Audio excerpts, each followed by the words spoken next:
at the situation in Zimbabwe, with experts now joining us live from South Africa. Many thanks for joining us here on Bottom Line Africa. Paint a picture for us of what the situation is like in Zimbabwe.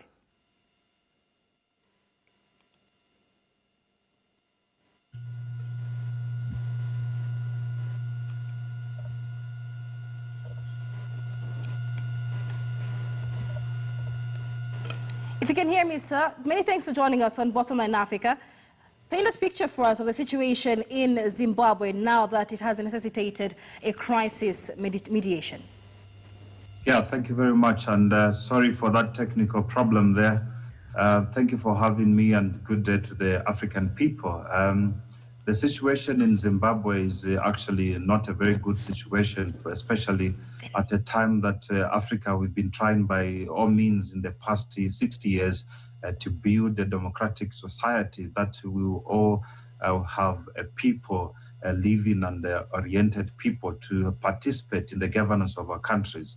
The Zimbabwean dynamics is not different from the rest of the continent. Zimbabwe has got different political dynamics which intertwines and conflicts itself. Let's talk about the letter, because you are part of those, members of the Africa 55 states there who wrote a letter to President Cyril Ramaphosa, also the head of the African Union. But why is it imperative for Cyril Ramaphosa and the South African government to take care of the situation in Zimbabwe? Yes, thank you very much. You remember President Cyril Ramaphosa is the chair of AU, African Union. And I think it's high time that he decisively deal with the Zimbabwe's issue.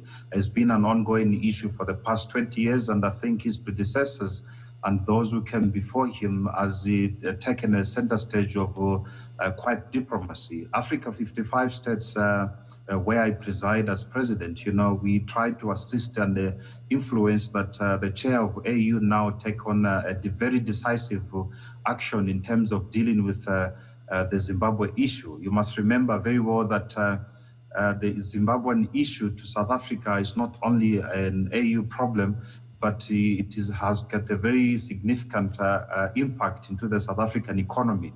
Most Zimbabweans now, they seek refuge in South Africa, and this has given a very bad toll on the economical fiscus of the country in terms of service delivery in clinics, hospitals, and education.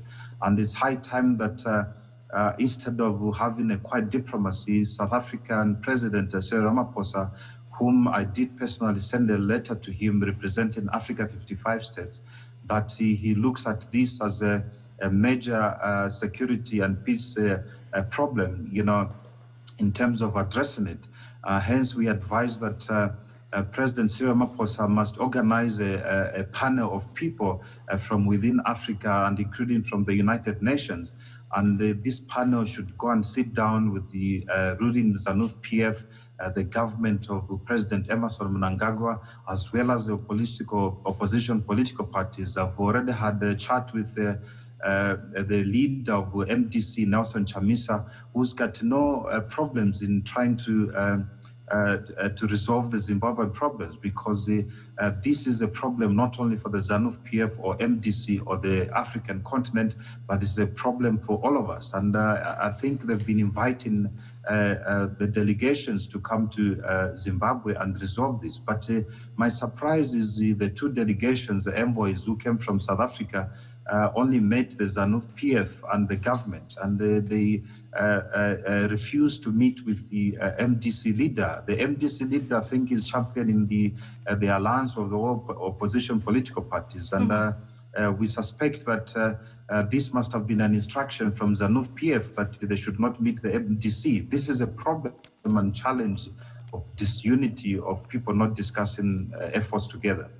Well, let's discuss what the Republic of South Africa's envoy can do differently this time, compared to what has been termed as a quiet diplomacy or quiet mediation, so to speak, because the human rights violations have necessitated quite a lot of immigrants moving into South Africa because of the instability there. But even in previous years, the government of the day in Zimbabwe has been reluctant to acknowledge the crisis in the country. So what can be done differently?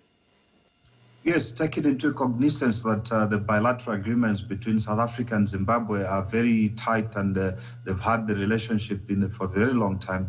But, sometimes it takes the impossibilities to change the status quo. You see how South African government deals with the problems in Lesotho and Swaziland. They are already on the time when there's the impasses and the problems within those two countries. But Zimbabwe has got a different approach. The quiet diplomacy, rightly what you've said, was initiated by President Thabo Mbeki initially, where they, because of this bilateral agreement, they believe and they respect each other's sovereignty, a power that they do not indulge themselves into their country's affairs. But the other problem as well is the ANC government, not really the ANC government, but the ANC as a liberation movement has got very high respect as a sister to a party to ZANU-PF, and because of that sisterhood and comradeship has actually affected their decisions. And we suspect, or we suggest that they need to go beyond those sister brotherhood relationship and comradeship relationship and call a spade and condemn what is actually happening in Zimbabwe, that this is actually taking a very big toll to the South African economy, and it's not even actually good for the health of the Zimbabweans themselves. You must remember very well at this stage, the Zimbabwean government is on autopilot. There's no government there at this stage. President Mnangagwa is alone, and as well is fighting his own conflict within his party, as he's been accusing his vice president of attempting to kill him. As well, the vice president has been accusing President Mnangagwa of trying to kill him. You remember, he must have been out of Zimbabwe from China immediately when ZANU-PF won the last year's elections. All right, and of course, Zimbabwe's case continues to escalate, but it's not the first one that has happened in Africa. We've seen a similar situation in South Sudan, we've seen a similar situation in Mali, and several neighboring countries there. And when those situations were unfolding, many said the African Union at those times came off as a toothless dog. Let's talk about your work as the president of the newly established Africa 55 States, as well as the Organization of African Political Parties Forum. How are you assisting the African Union and other regional organizations in maintaining peace and stability in these regions like Zimbabwe? Yes, thank you very much. I was one of the people who said AU was a toothless bulldog. But after seeing how the system has now, we've come to realize that the only way we can buy the tooth for the African Union, or even if we have to put the false teeth, is by trying to assist it where it cannot. You must remember that the African Union has got agreements with the member states, and the same problem which I talked about regarding Zimbabwe is where they do not go beyond certain agreements in terms of interfering in the country's sovereignty and the governance of this country. Hence, African 55 states and organization of political parties, we've come up to take that up to assist the AU, the region organizations, to make sure that they live up to the benefits and the plight of the people, the individual people. You must remember that AU has relationship with countries, but our relationships is with people. We are a forum for people, so that we advance situations through the people and have the governments as well as the region organizations sit and sort out the problems. One problem with the SADC as well, in our situation where we are in the Zimbabwe, Southern Africa, is that President Emmerson Mnangagwa is the chairperson of peace and security on the SADC organ. So that compromises him as well of trying to even look at his problems in his own country. So these are the issues that we are presenting to SADC. We have already written to SADC that we can't have presidents who are a referee and a player at the same time, to resolve the issues within our continent. I mean, if you look at across the North, South, East, and West, and Central Africa, the whole problems are the same. We have adopted a democratic system which does not work for us. Even in America, it does not work where it initiated from. Africa now must unite together. They must actually adopt a system that will make sure that it works and that is impenetrable from corruption and other activities. In that way, Africa will be building in a way the way we are going forward. We can look at examples like in Rwanda, how Paul Kagame has welded all ethnicity and all the people of Rwanda. Rwanda now is an example that I'm very proud to give on in Africa, that he has united the people. So can we do that, the same of the system, how Paul Kagame, the president there, has done for the rest of the continent? All right, and just before we wind up this conversation, how easy will it be mediating in Zimbabwe, considering the issue of territorial sovereignty, the sovereignty of a country? We saw Burundi the other day head to elections and chase away all foreign,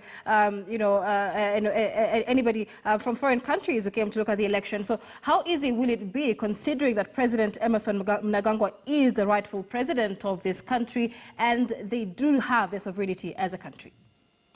Yes, that's the biggest challenge. The other thing which we face in Africa, especially as organizations who wants to help the member states and the individual people of the African origin, is the where countries, because of their sovereignty power, they decide that this is an internal matter. You must remember very well when the world wanted to assist Nigeria regarding the Boko Haram some few years ago. Nigeria President Buhari came up in defending the country that this is an internal matter. We shall deal it with ourselves. And you see now it is out of control. The insurgents have already taken part of the southern part of Nigeria, and as well they advance into to the northern part. This is another problem which we are dealing with in Southern Africa. Here in Mozambique, the insurgents as well, they are trying to move into Mozambique as well. The Mozambican government is very adamant. They're saying this is an internal matter. Same problem in Zimbabwe. Emmerson Mnangagwa there is saying it's an internal problem, we're going to deal with it. But he has lost the grip and governance of the country. The country, which I know the only country in the world that hasn't got a currency, because of the refusal for the international people to come and sit down and advise them. An advice is something that countries has to take very seriously. An advice is something that the president has to sit down and think about it. It's not that they are imposing your governance or they want to control you, but a little bit of advice from outside within your territory and your comfort zone, that can help somebody or a country to move forward where they are stagnated into slumber. But lastly, as I conclude on this point, Zimbabwean issue, we have heard about how the government of national unity has actually been aborted. You must remember in the 80s, R.G. Mugabe, former president of Zimbabwe, tried to work with the Joshua Nkomo. Ultimately, he died. As well, in 2008, he tried to work with Morgan Tsvangirai from the MDC.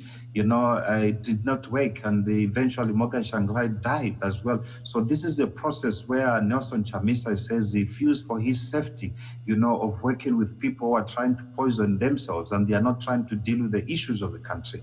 And I think the only way is for either President Emmerson Mnangagwa to take his pride and either resign from presiding over the country, so that a new caretaker can be come back in Zimbabwe, preside, and within 90 days that Zimbabwe should go for the fresh elections. Otherwise, the people of Zimbabwe must start a vote of no confidence in the president, so that they force him to resign, like what has happened in Algeria and many other countries, because he's failing to contain the problems it is in hard for him to solve. The situation in Zimbabwe is a developing story. We continue to keep an eye on. Many thanks for speaking to us. That is Dr. Charles Sinkala, President of the newly established Africa 55 States and Organization of Africa Political Parties Forum. Many thanks for joining us here on Bottom Line Africa. Let's take a short break here on the show, but do